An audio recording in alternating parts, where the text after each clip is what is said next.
Police की अपराध जांच शाखा 2 को बड़ी सफलता मिली है। सीआईए ने हिमांशु भाऊ के एंटी गैंग के प्रमुख सन्नी को उसके 3 साथियों सहित गिरफ्तार किया है।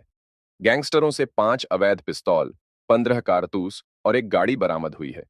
इन बदमाशों पर हत्या सहित कई आपराधिक मामले दर्ज हैं। अदालत में पेश कर सन्नी को 4 दिन के रिमांड पर लिया गया है और बाकी अन्य 3 बदमाश जेल भेज दिए गए हैं। पूछताछ में सन्नी से कई वारदातों और हथियारों के बारे में खुलासा होने की संभावना है। शनिवार को डीसीपी ऑफिस बहादुरगढ़ में इस संबंध में पत्रकार वार्ता हुई। मामले में जानकारी देते हुए डीसीपी मयंक मिश्रा ने बताया कि एसीपी क्राइम प्रदीप कुमार के नेतृत्व में इंस्पेक्टर रविंद्र कुमार की अगुवाई वाली सीआईए ने इस कार्रवाई को अंजाम दिया है। दरअसल टीम को सूचना मिली थी कि अपराधी किस्म के कुछ युवक वेस्ट जुआ ड्रेन रोड पर दुर्गा कॉलोनी के पास मौजूद हैं।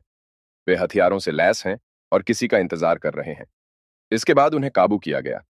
आरोपियों में रोहतक के गांव टिटौली के निवासी सन्नी और रविंद्र, नौनंद गांव के अमन तथा निजामपुर माजरा सोनीपत के निवासी दिनेश गोगा शामिल हैं। बता दें कि कुख्यात बदमाश हिमांशु भाऊ की अपने गांव में ही एक दूसरे गैंग से रंजिश चल रही है। इस गैंगवारी में कई हत्याएं हो चुकी हैं। हिमांशु के प्रतिद्वंदी गैंग की कमान अंकित और सन्नी नाम के 2 भाई संभालते हैं। अब सन्नी और उसके 3 साथियों को बहादुरगढ़ सीआईए ने काबू किया है। बीती रात करीबन 3 बजे आसपास हमारे सीआईए 2 टीम को, जो इंस्पेक्टर रविंदर लीड कर रहे हैं, और एसीपी क्राइम जो हमारे प्रदीप हैं, इनके नेतृत्व में एक बहुत बड़ी सफलता हासिल हुई है।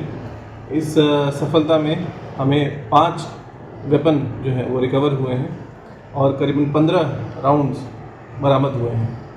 ये जो व्यक्ति हैं, ये 4 व्यक्ति जिनको हमने मौके पे सूचना के बेसिस पे तलाशी लेके जब चेक किया तो इनके पास से हमें ये जो हथियार और कारतूस मिले हैं।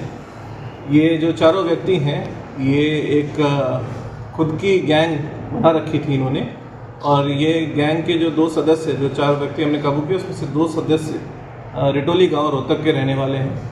और ये जो है चारों एक बड़ी वारदात को अंजाम दे सकते थे, जो इनको समय रहते बहादुरगढ़ पुलिस ने काबू किया है, सीपी बहादुरगढ़ सीपी झज्जर श्री सतीश बालन जी के नेतृत्व में।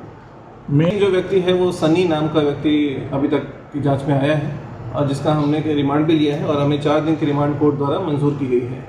ये सनी पे पहले भी आपराधिक मुकदमे दर्ज हैं और इसके ऊपर इससे पहले 7 आपराधिक मुकदमे का रिकॉर्ड हमें हासिल हुआ है।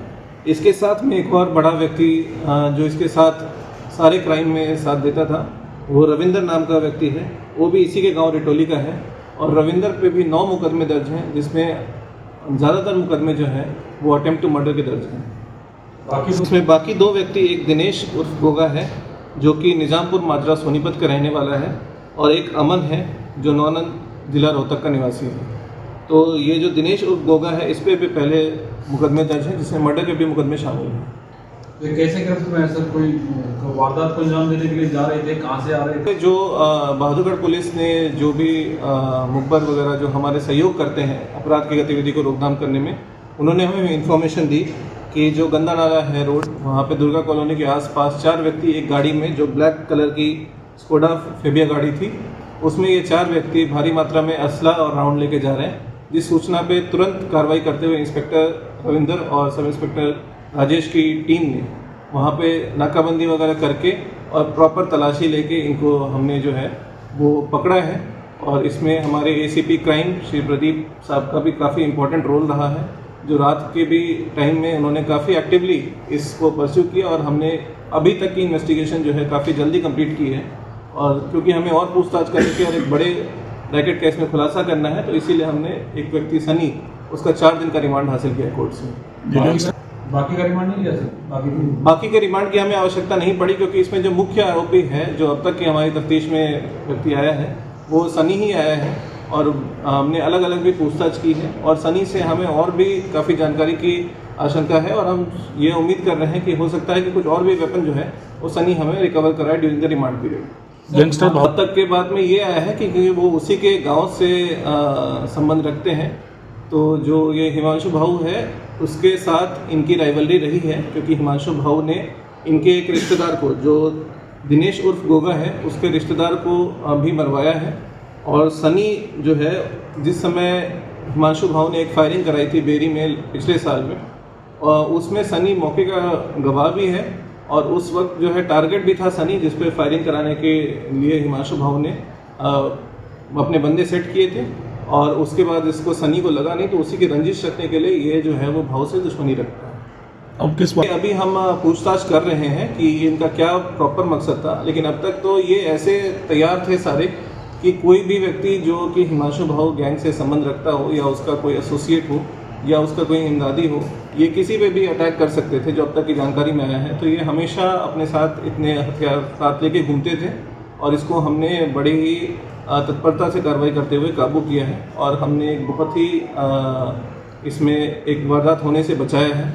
और हम उम्मीद करते हैं कि इस रिमांड पीरियड में हमें और भी खुलासे होंगे, जिससे कि हम इस शहर को और पूरे हरियाणा को सुरक्षित रखेंगे। वेपन किस तरीके ये वेपन जो है वो जनरली देसी कट्टे हैं और जो अब तक हमें इंफॉर्मेशन आई है, ये वेपन जो है वो मध्य प्रदेश से प्रोक्योर किए गए थे और भारी मात्रा में वेपन प्रोक्योर किए गए थे। और कुछ वेपन जो हैं जो इन्होंने लाए थे वो रोहतक पुलिस ने भी पिछले किसी और मुकदमे में रिकवर किए हैं। तो ये टोटल में काफ़ी ज़्यादा वेपन लाए थे और अलग अलग मुकदमे में काफ़ी वेपन रिकवर हो चुके हैं। और हम उम्मीद करते हैं कि रिमांड पीरियड के दौरान भी हम कुछ और वेपन रिकवरी कर सकेंगे या कुछ राउंड रिकवर कर पाएंगे। ये बात अभी तक आई है कि हिमांशु भाऊ के एक जो है रिश्तेदार की हत्या की है इन्होंने, जिसके एवज में उसने एक हत्या कराई थी। तो ये गैंग वॉर का मामला है और गैंग वॉर में ये सारे आदतन अपराधी हैं। ये हम हरियाणा पुलिस के तौर पे हमने ये स्पष्ट निर्णय लिया है कि ये जो अपराधी हैं उनके खिलाफ जो आपराधिक कार्रवाई है वो की जाएगी। और ये जो भी व्यक्ति, जो भी आम व्यक्ति इन सब अपराधियों से जुड़ने का प्रयास करता है, उनके खिलाफ भी सख्त से सख्त कार्रवाई की जाएगी। पीछे आपने देखा होगा